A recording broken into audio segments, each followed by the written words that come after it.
किताब सच दी भाल विच, जिस दे लेखक हन डॉक्टर दलजीत सिंह। 6वें भाग विच सुनो सूद दर सूद। आवाज़ गुरजंट सिंह ग्रुप वाली। वाहिगुरू जी का खालसा, वाहिगुरू जी की फतेह। हीरो नीमस बॉश नां दे कलाकार ने 1510 विच एक पेंटिंग बनाई सी स्वर्ग नरक। 18 गुणा 45 इंच ये पेंटिंग मैड्रिड स्पेन के एक अजायब घर विच लगी हुई है। स्पेन उस समय नहायत शक्तिशाली अते उथों दे कोलंबस ने अमरीका की धरती लभ ली हुई सी। वापसी सफ़र समय देसी अमरीकनां दे पहले 500 के जथे नाल बंदी वपार शुरू हो चुकिया सी। गुरु नानक देव जी की दूसरी उदासी का समा सी। स्वर्ग नरक पेंटिंग विच विखाया है कि रब दे फरिश्ते बागी फरिश्तियां नूं वगा के सुੱਟਦੇ ਹਨ ਅਤੇ ਉਹ ਡਿੱਗਦਿਆਂ ही कीड़े मकोड़े बन जाते हैं। अगला दृश्य है आद मनुख ਅਤੇ आद इस्त्री का बनना। तीजे दृश्य विच सप एक स्वर्गों कढ़िया फरिश्ता नेकी बदी की जानकारी दे रुख का फल दोहां नूं देंदा है। सब तो हेठां फरिश्ता इस दोष कारण दोहां नूं स्वर्ग दे बाग गार्डन ऑफ ईडन विचों बाहर कढ़दा विखाया है। इंसान इंज गिर जाता है अते अपने नंगेज तो शर्मशार हुंदा है। स्वर्ग तो निकलिया इंसान बेअंत मेहनत दे नाल मसां ही अपनी खुराक अते रहाइश का इंतजाम करन जोगा हुंदा है। उसकी मंदहाली उत्ते रब नूं तरस आ जाता है तां ओह एक नहायत प्यारा फरिश्ता भेजदा है जिसका नाम है काढ़ दी आत्मा। ਇਹ ਫਰਿਸ਼ਤਾ ਸਿਖਾਉਂਦਾ ਹੈ ਕਿਵੇਂ ਗੁਣਕਾਰੀ ਸੰਦ ਬਣਾਉਣੇ ਹਨ, ਕਿਵੇਂ ਜਾਨਵਰਾਂ ਨੂੰ ਪਾਲਤੂ ਬਣਾਉਣਾ ਹੈ, ਕਿਵੇਂ ਪਾਣੀਆਂ ਨੂੰ ਕਾਬੂ ਕਰਨਾ ਹੈ, ਕਿਵੇਂ ਹਵਾ ਤੋਂ ਸ਼ਕਤੀ ਲੈਣੀ ਹੈ ਅਤੇ ਕਿਵੇਂ ਭਾਫ ਦੇ ਨਾਲ ਮਸ਼ੀਨਾਂ ਚਲਾਉਣੀਆਂ ਹਨ। ਇੰਜ ਲੱਗਦਾ ਸੀ ਕਿ ਇਨਸਾਨ ਦੀ ਜੁਗਾਂ ਜੁਗਾਂਤਰਾਂ ਤੋਂ ਇੱਕ ਸੁਨਹਿਰੀ ਯੁੱਗ ਦੀ ਭੁੱਖ ਪੂਰੀ ਹੋ ਰਹੀ ਸੀ। ਅਜਿਹਾ ਯੁੱਗ ਜਿਸ ਦੀ ਕਲਪਨਾ ਅਮੀਰ ਤੋਂ ਅਮੀਰ ਵੀ ਨਹੀਂ ਸਨ ਕਰ ਸਕਦੇ। पर वह शैतान सप जिस दे कारण इंसान नूं स्वर्ग तो धक्का मिलिया सी, धरती उत्ते स्वर्ग की स्थापना हुंदी वेख के साड़ा खा गया। शैतान नूं जापिया जिवें उसकी होंद बेअर्थ होंदी जा रही है। इंसान दियां बेवकूफियां अंदर एक निक्का जिहा नटखट बौणा सी जिसका नाम सी सूद। वो शैतान की नज़री पै गया। सूद, तैनूं की दुख है जो उदास जिहा लगदा है? उस पुछया। गुरु, मैं क्यों उदास होना? मैं तां तेरे चोणवियां सिपाहियां चों एक हाँ। तेरी रहनुमाई हेठ मैं सदा जित्तां नहीं प्राप्त कीतियां। पर शैतान उदास जिहा हो के बोलिया, तू काढ़ दी आत्मा दे सामने कुछ भी नहीं। तां नटखट बौणा कहण लगा कि मेरा टाकरा तां कराओ गुरु जी, फिर वेखना मैनूं। बचड़िया, तू की करन जोगा है काढ़ दे फरिश्ते दे सामने जिसने मेरी कुल सेना पछाड़ दी है। शैतान हसिया। मैं तां इकल्ला ही जित प्राप्त कर सकदा, पर मेरी एक मंग है। वो ये कि मेरे पुत्र सूददार सूद नूं मेरी मदद उत्ते आउण दिओ। बौणा सूद बोलिया, तुसीं वेखना किवें तकनॉलोजी दीआं काढ़ मशीनां कुल इंसान नूं वर्दी थां एक शराब बन के चंबड़नगियां। शैतान की देख रेख हेठ काढ़ दी आत्मा फरिश्ते अते सूददार सूद बचूंगड़े की जंग शतरंज हो गई। शुरू के पड़ावां विच देवता फरिश्ता अपना हासा नहीं रोक सकिया। 20 पड़ाव टप्पे जा सकते सन, पर हालां उसदियां काढ़ शक्तियां उत्ते कोई असर नहीं सी प्रतीत हो रहा। शैतान बौणा रता नहीं बोलिया। वो चुपचाप अपने आरे लगा रहा। हर पड़ाव ते वो अपनी फौज दूनी करता गया। 33वें पड़ाव ते जाके खोज काढ़ फरिश्ते का हासा थां ही रुक गया जद उसने वेख्या कि वह तां बाजी मार चुका सी। निकजू जी, मैं तुहानूं छुटियाण विच ही रुझा रहा, पर तुसां मेरी हैंकड़ तोड़ दिती है। मैनूं समझ आ गई है कि काढ़ू आत्मा दे तुल सूत दैंत किते वध शक्तिशाली है। मैं तुहाडा गोला बन के हर सेवा दे लई तैयार हाँ। खुश्क जिहा जवाब दिता नटखट बौणे ने। मैं तां अपने मालक दे चरनां जोगा हां। ਉਹ ਆਰਿਆ ਮਾਲਕ ਜੋ ਆਪਣੇ ਹੁਕਮ ਦੇਵ ਸੀ। ਤਾਂ ਸੱਪ ਸ਼ੈਤਾਨ ਨੇ ਇੱਕ ਹੁਕਮਨਾਮਾ ਕੱਢਿਆ, ਦੇਵਤਾ ਆਪਣੀਆਂ ਸੈਨਾਵਾਂ ਦੇ ਨਾਲ ਕੰਮ ਕਰਦਾ ਜਾਵੇ, ਪੂਰਾ ਜ਼ੋਰ ਲਗਾ ਕੇ ਇਹਨਾਂ ਦੀ ਗਿਣਤੀ ਵਧਾਉਂਦਾ ਜਾਵੇ, ਤਾਂ ਜੋ ਕੁੱਲ ਲੁਕਾਈ ਜਿਸ ਨੂੰ ਇਹ ਪਤਾ ਨਹੀਂ ਹੋਵੇਗਾ ਕਿ ਉਸ ਦਾ ਟਾਕਰਾ ਕਿਸ ਸ਼ੈਤਾਨ ਦੇ ਨਾਲ ਹੈ, ਹਮੇਸ਼ਾ ਇਸੇ ਭਰਮ ਅੰਦਰ ਰਹੇਗੀ ਕਿ ਇਹ ਨਵੇਂ ਫੌਜੀਆਂ ਦੇ ਆ ਜਾਣ ਨਾਲ ਉਹ ਕਾਮਯਾਬੀ ਦੇ ਰਸਤੇ ਪੈ ਜਾਣਗੇ। ਪਰ ਜਿਵੇਂ ਹੀ ਉਹਨਾਂ ਦੀ ਗਿਣਤੀ ਵਧੇਗੀ, ਸੂਦ ਦੈਂਤ ਉਸ ਤੋਂ ਵੀ ਵੱਡੀ ਗਿਣਤੀ ਫੌਜ ਨਾਲ ਨਵੇਂ ਫੌਜੀਆਂ ਨੂੰ ਫੜਦੀ ਜਾਵੇਗੀ, ਬੰਦੀ ਬਣਾਵੇਗੀ। ਇਸ ਤਰ੍ਹਾਂ ਆਦਮ ਜਾਤ ਨੂੰ ਫਾਇਦਾ ਤਾਂ ਦੂਰ ਦੀ ਗੱਲ, ਉਸ ਦੀ ਗੁਲਾਮੀ ਦੀਆਂ ਜੰਜੀਰਾਂ ਹੋਰ ਭਾਰੀਆਂ ਹੋ ਜਾਣਗੀਆਂ। ਇਹੀ ਸ਼ਤਰੰਜ ਦੀ ਖੇਡ ਸਰਮਾਏ ਅਤੇ ਕਾਮਾ ਸ਼ਕਤੀ ਦੇ ਵਿਚਕਾਰ ਲਗਾਤਾਰ ਖੇਡੀ ਜਾਂਦੀ ਹੈ। ਸੂਦ ਦਰ ਸੂਦ ਤੇਜ਼ੀ ਨਾਲ ਵੱਧ ਕੇ ਪਦਾਰਥਾਂ, ਸਰਮਾਏ, ਧਰਤੀ ਬਲਕਿ ਕਾਮਿਆਂ ਨੂੰ ਵੀ ਹੜੱਪ ਕਰ ਲੈਂਦਾ ਹੈ। ਸੂਦ ਦਰ ਸੂਦ ਏਡੀ ਮਹਾਨ ਸ਼ਕਤੀ ਹੈ ਜਿਸ ਦੀ ਤੁਲਨਾ ਪਰਮਾਣੂ ਸ਼ਕਤੀ ਨਾਲ ਹੀ ਕੀਤੀ ਜਾ ਸਕਦੀ ਹੈ। 1913 ਵਿੱਚ ਯੂਰਪ ਵਿੱਚ ਪਹਿਲਾਂ ਹੀ ਛਾਏ ਹੋਏ ਰੌਥਚਾਈਲਡ ਬੈਂਕ ਨੇ ਅਮਰੀਕਾ ਦੀ ਸਰਕਾਰੀ ਬੈਂਕ ਪ੍ਰਣਾਲੀ ਆਪਣੇ ਹੱਥ ਵਿੱਚ ਕਰ ਲਈ। ਉਸ ਦਾ ਨਾਮ ਧਰਿਆ ਫੈਡਰਲ ਰਿਜ਼ਰਵ, ਭਾਵ ਕੇਂਦਰੀ ਖਜ਼ਾਨਾ। ਭਾਰਤ ਦੇਸ਼ ਅੰਦਰ ਸਾਡੀ ਆਪਣੀ ਕੇਂਦਰੀ ਸਰਕਾਰ ਕਰੰਸੀ ਛਾਪਦੀ ਹੈ, ਪਰ ਅਮਰੀਕਾ ਅੰਦਰ ਇਹ ਕਰੰਸੀ ਨਿੱਜੀ ਏਜੰਸੀ ਛਾਪਦੀ ਹੈ, ਜਿਸ ਦਾ ਬਾਹਰੀ ਨਾਂ ਫੈਡਰਲ ਇੱਕ ਮਖੌਟਾ ਹੈ, ਕਿਉਂਕਿ ਇਹ ਪੂਰਨ ਰੂਪ ਵਿੱਚ ਨਿੱਜੀ ਹੈ, ਸਰਕਾਰੀ ਨਹੀਂ। 1815 ਵਿੱਚ ਨਾਥਨ ਰੌਥਚਾਈਲਡ ਨੇ ਇੰਗਲੈਂਡ ਅੰਦਰ ਮਸ਼ਹੂਰ ਬਿਆਨ ਦਿੱਤਾ ਸੀ, ਮੈਨੂੰ ਕੋਈ ਪਰਵਾਹ ਨਹੀਂ ਕਿ ਕਿਹੜੀ ਕਠਪੁਤਲੀ ਇੰਗਲੈਂਡ ਦੇ ਤਖਤ ਉੱਤੇ ਬੈਠਦੀ ਹੈ, ਜਿਸ ਦੇ ਸਾਮਰਾਜ ਵਿੱਚ ਕਦੇ ਸੂਰਜ ਅਸਤ ਨਹੀਂ ਹੁੰਦਾ। ਜੋ ਸ਼ਖਸ ਪੈਸੇ ਦੀ ਸਪਲਾਈ ਕੰਟਰੋਲ ਕਰਦਾ ਹੈ, ਉਹੀ ਬ੍ਰਿਸ਼ਟ ਸਾਮਰਾਜ ਨੂੰ ਕੰਟਰੋਲ ਕਰਦਾ ਹੈ। 1913 ਵਿੱਚ ਕਈ ਹੱਥ ਕੰਡਿਆਂ ਦੇ ਨਾਲ ਅਮਰੀਕੀ ਬੈਂਕਕਾਰੀਆਂ ਉੱਤੇ ਪ੍ਰਾਈਵੇਟ ਕਬਜ਼ਾ ਹੋ ਗਿਆ। ਅੱਜ ਤੱਕ ਇਹ ਕਬਜ਼ਾ ਜਾਰੀ ਹੈ। ਫੈਡਰਲ ਰਿਜ਼ਰਵ ਡਾਲਰ ਛਾਪਦਾ ਹੈ ਅਤੇ ਅਮਰੀਕੀ ਸਰਕਾਰ ਨੂੰ ਸੂਦ ਉੱਤੇ ਦਿੰਦਾ ਹੈ। ਇਸ ਤੋਂ ਵੱਡੀ ਲੁੱਟ ਹੋਰ ਕੀ ਹੋ ਸਕਦੀ ਹੈ। ਸਿਆਣੇ ਪੜ੍ਹੇ ਲਿਖੇ ਅਮਰੀਕੀ ਲੋਕਾਂ ਦੀਆਂ ਅੱਖਾਂ ਦੇ ਸਾਹਮਣੇ ਉਹਨਾਂ ਦੇ ਆਪਣੇ ਚੁਣੇ ਹੋਏ ਕੁੱਲ ਸੈਨੇਟਰ ਨੁਮਾਇੰਦੇ ਬੈਂਕਰਾਂ ਦੇ ਮੁੱਲ ਖਰੀਦ ਗੁਲਾਮ ਹਨ। ਇੱਕ ਕੌੜੀ ਸੱਚਾਈ ਹੈ। ਪ੍ਰਧਾਨ ਕੋਈ ਵੀ ਹੋਵੇ, ਫੋਰਡ, ਕਲਿੰਟਨ, ਬੁਸ਼ ਜਾਂ ਓਬਾਮਾ, ਅਮਰੀਕਾ ਦੀ ਹਰ ਦੇਸ਼ ਅੰਦਰ ਜਾਂ ਅੰਤਰਰਾਸ਼ਟਰੀ ਚਾਲ ਜਾਂ ਜੰਗ ਪਿੱਛੇ ਨਿੱਜੀ ਫੈਡਰਲ ਰਿਜ਼ਰਵ ਰੌਥਚਾਈਲਡ ਬੈਂਕ ਦੇ ਜੁੱਟ ਦਾ ਹੱਥ ਹੈ। ਉਹੀ ਅਮਰੀਕਾ ਵਿੱਚ ਨੇ, ਉਹੀ ਇੰਗਲੈਂਡ ਅਤੇ ਬੇਅੰਤ ਯੂਰਪੀ ਦੇਸ਼ਾਂ ਅੰਦਰ ਨੇ। ਸਭ ਤੋਂ ਵੱਡੇ ਬੈਂਕਰਾਂ ਦਾ ਪਿਛੋਕੜ ਅਕਸ਼ਨਾਜ਼ੀ ਯਹੂਦੀ ਹੈ ਅਤੇ ਜੜ੍ਹਾਂ ਇਜ਼ਰਾਈਲ ਅੰਦਰ ਹਨ। ਇੱਕ ਲਫ਼ਜ਼ ਹੈ ਜੀਓਨਿਜ਼ਮ, ਜਿਸ ਦਾ ਅਰਥ ਇਸ ਸਮੇਂ ਸਮਝਣ ਦੀ ਲੋੜ ਹੈ। ਜੀਓਨਿਜ਼ਮ ਲਹਿਰ ਦਾ ਮੰਤਵ ਸੀ ਯਹੂਦੀ ਕੌਮ ਇਸ ਵੇਲੇ ਇਜ਼ਰਾਈਲ ਨੂੰ ਵਧਾਉਣਾ ਅਤੇ ਉਸ ਦੀ ਰੱਖਿਆ ਕਰਨੀ। 1897 ਵਿੱਚ ਇਸ ਨੂੰ ਥੀਓਡੋਰ ਹਰਜ਼ਲ ਦੀ ਅਗਵਾਈ ਹੇਠ ਇੱਕ ਸਿਆਸੀ ਲਹਿਰ ਵਾਂਗ ਜਥੇਬੰਦ ਕੀਤਾ। ਅੰਤਰਰਾਸ਼ਟਰੀ ਮਾਮਲਿਆਂ ਵਿੱਚ ਬੇਅੰਤ ਨਾਵਾਂ ਅਤੇ ਥਾਵਾਂ ਨੇ ਬਾਰ-ਬਾਰ ਉੱਭਰਨਾ ਹੈ। ਇਸ ਲਈ ਪਾਠਕਾਂ ਨੂੰ ਸਿਆਸੀ ਭੂਗੋਲ ਅਤੇ ਦੂਜੇ ਦੇਸ਼ਾਂ ਦੇ ਇਤਿਹਾਸ ਵਿੱਚ ਦਿਲਚਸਪੀ ਲੈਣੀ ਚਾਹੀਦੀ ਹੈ। ਭਾਰਤ ਵਾਸੀਆਂ ਦਾ ਆਮ ਰੁਝਾਨ ਅੰਤਰਮੁਖੀ ਹੈ। ਆਪੋ ਆਪਣੇ ਅਕੀਦੇ ਅਨੁਸਾਰ ਉਹਨਾਂ ਨੂੰ ਜੇ ਬਾਹਰਲੀ ਬਾਰੀ ਖੋਲ੍ਹਣ ਲਈ ਕਹੀਏ ਤਾਂ ਅਜਿਹਾ ਜਵਾਬ ਮਿਲਦਾ ਹੈ, ਸਾਡੇ ਫਲਾਣੇ ਗ੍ਰੰਥ ਵਿੱਚ ਜੋ ਲਿਖਿਆ ਹੈ ਉਹ ਆਦ ਜੁਗਾਦ ਤੋਂ ਸੱਚ ਹੈ ਅਤੇ ਸਦਾ ਸੱਚ ਰਹੇਗਾ। ਉਸ ਤੋਂ ਬਾਹਰ ਜਾਣਨ ਦੀ ਨਾ ਲੋੜ ਹੈ, ਨਾ ਕੋਈ ਲਾਭ। ਲੋਕਾਂ ਉੱਤੇ ਬਚਪਨ ਦੀਆਂ ਸਕੂਲ ਪਾਠ ਪੁਸਤਕਾਂ ਦੇ ਅੱਧ ਗਿਆਨ ਦੀ ਨਹੀਂ, ਚੱਪੇ ਤੋਂ ਵੀ ਘੱਟ ਗਿਆਨ ਦੀ ਇੰਨੀ ਡੂੰਘੀ ਛਾਪ ਲੱਗੀ ਦਿਸਦੀ ਹੈ, ਜਿਵੇਂ ਪੱਥਰ ਉੱਤੇ ਡੂੰਘੀ ਲਕੀਰ।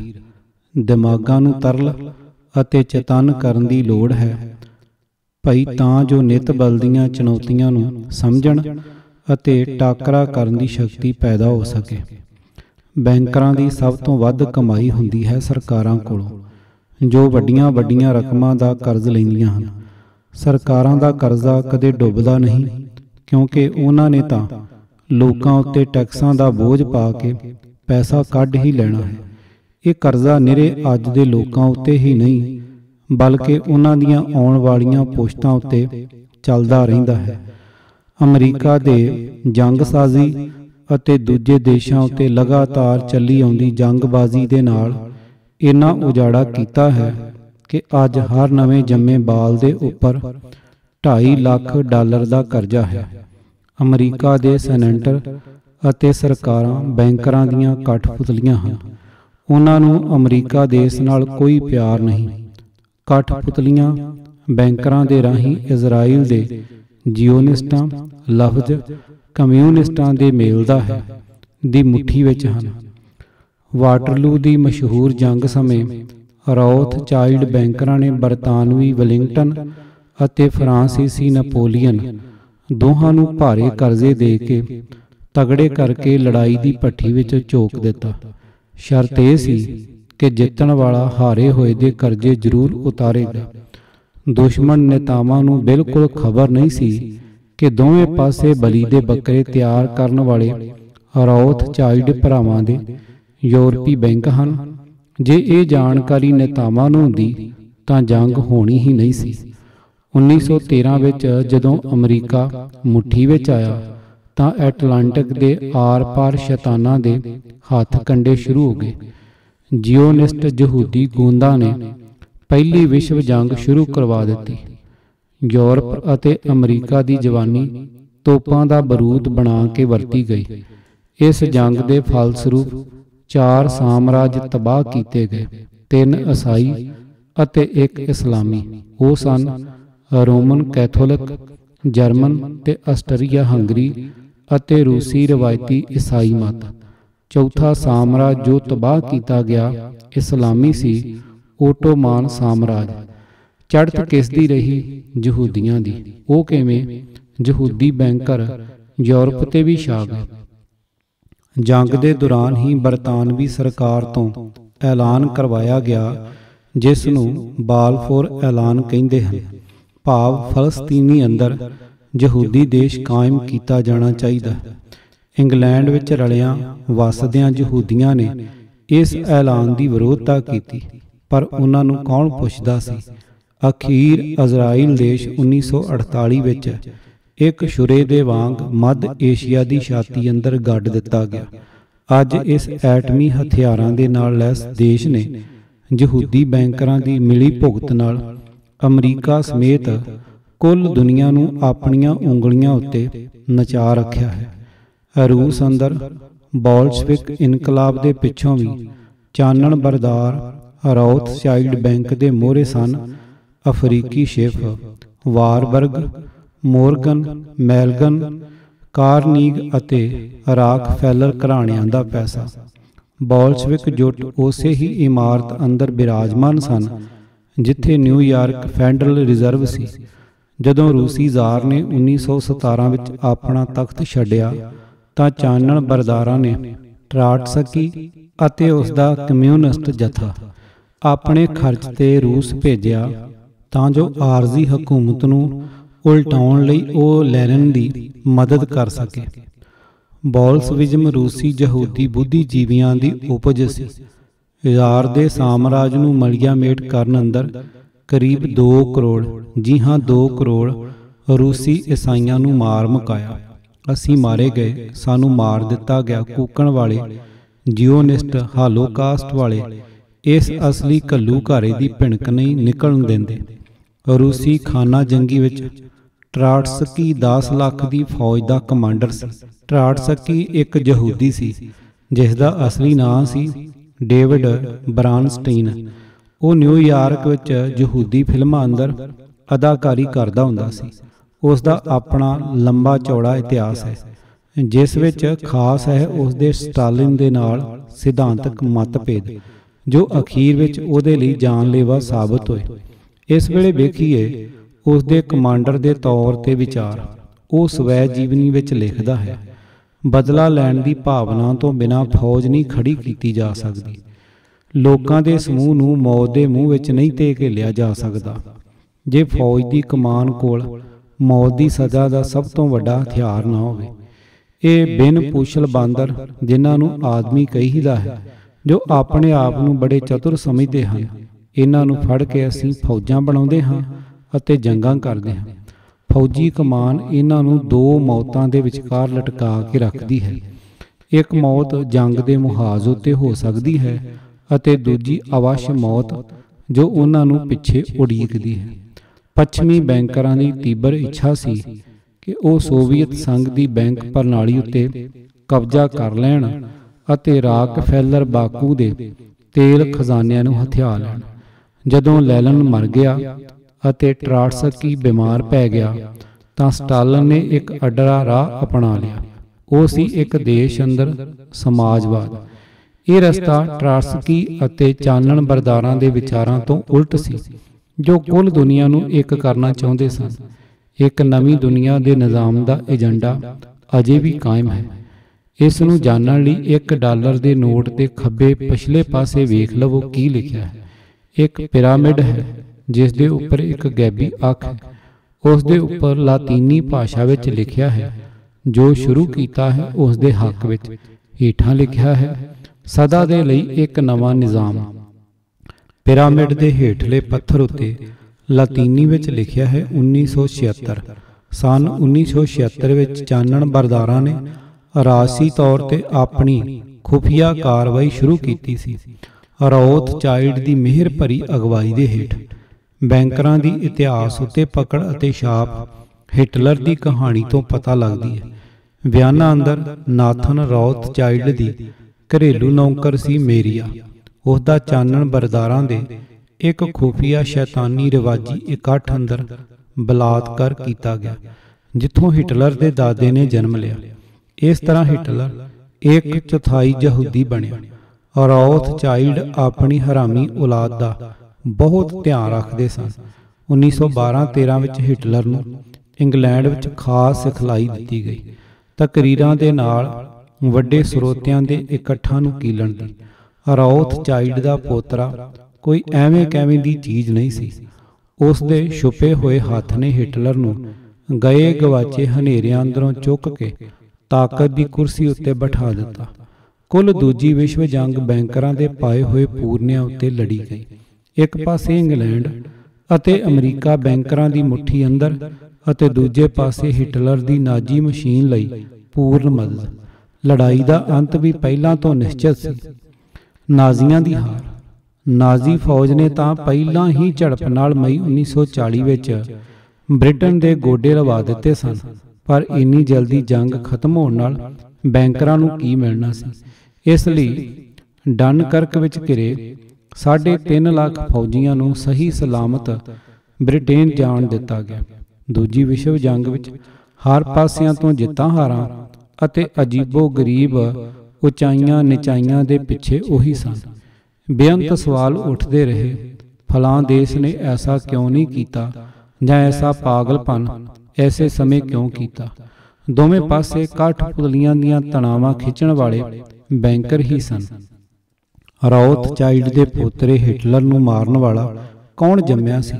ਉਸ ਦੀ ਮੌਤ ਇੱਕ ਛਲਾਵਾ ਸੀ, ਜਿਸ ਵਿੱਚ ਇੱਕ ਰਲਦੇ ਮਿਲਦੇ ਮਨੁੱਖ ਨੂੰ ਮਾਰਿਆ ਗਿਆ ਸੀ। ਬਰਲਿਨ ਤੋਂ ਨਿਕਲ ਕੇ ਹਿਟਲਰ ਬਾਰਸੀਲੋਨਾ ਸਪੇਨ ਵਿੱਚ ਰਹਿੰਦਾ ਰਿਹਾ, ਜਿੱਥੇ 1950 ਵਿੱਚ ਮਿਹਦੇ ਦੇ ਕੈਂਸਰ ਨਾਲ ਉਸ ਦੀ ਮੌਤ ਹੋ ਗਈ।